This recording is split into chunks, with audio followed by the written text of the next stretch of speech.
Okay, very good afternoon, everybody. Right, take a little bit of a moment away from my rugby videos. I apologise to all the people who do my rugby videos at this point. I need to do this one.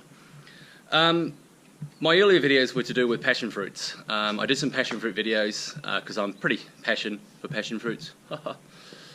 Terrible. And I have spent a lot of money in trying to grow some. They've been going okay, and then for some bizarre reason they die. So I start again, they die. And this went on for quite a while, and I'm just wondering what the heck I've been doing wrong. So recently I was lucky enough to go in Whangarei to one of our rare passion fruit plantation plots that's out in Mangatapiri in Whangarei. So I spent a good hour out there with a guy, and I have to admit it was like a passion fruit heaven out there. It was unbelievable. So yeah, so I picked his brain as much as I could. Found out what I'm doing wrong, if I'm doing anything wrong, which there's a lot. So what I'm going to do is I'm going to share my knowledge from what I learned from this guy out at this massive passion fruit plantation. So firstly, if you remember my earlier videos, so that was my trellising on the wall that I put up. And I had 3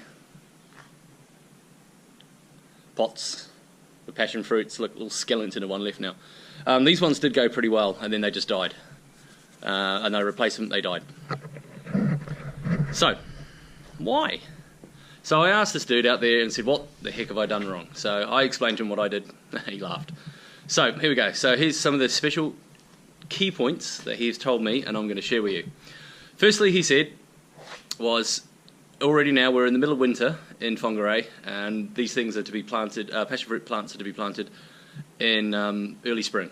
So he said to me, right, first thing you need to do, go and choose a spot, right now, in the middle of winter, go dig out a massive hole, and fill it full of compost, any other kind of dead materials you can find, blood and bone, pellets, sheep pellets, manure, all that kind of stuff.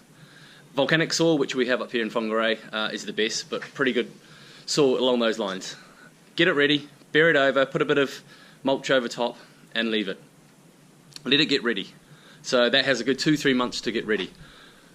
Come the 2-3 months, first month of October, when you're ready to plant, you redig your holes that you've got ready with all this beautiful nutritious stuff, and you plant them. Now plant them, as you say, make sure you don't get the stem too deep down in the dirt, because that will help towards root rot.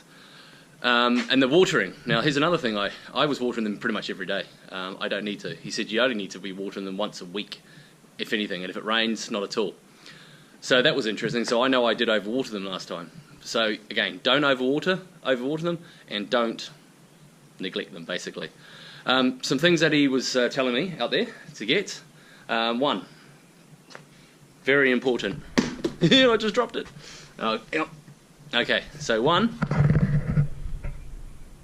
seaweed. Oh yes. He said get a lot of this. And then that to go on once a week if you can.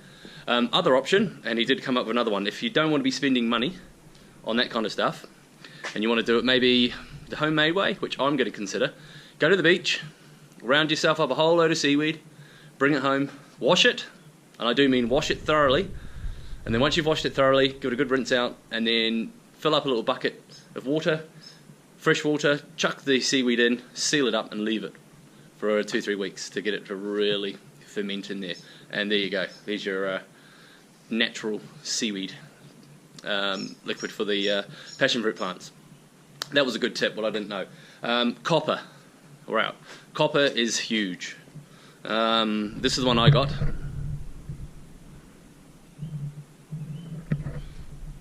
Yeah, so copper. Massive. That goes on 1 to 2 times every week. And yeah, that was a big must, which I didn't do last time, so copper's pretty big. That's another big one. Yeah, frost. If you suffer from frost, then you've really got to protect them, because if the stems split, they get moisture in, and that will kill them. And that will kill them badly. So this post, I'm ready. I've got just one little, that's all my stuff. But I just got that plant just to, I bought that plant today just to feel like I'm, because that's the only live passion fruit plant. probably going to wilt over and die, but hope not.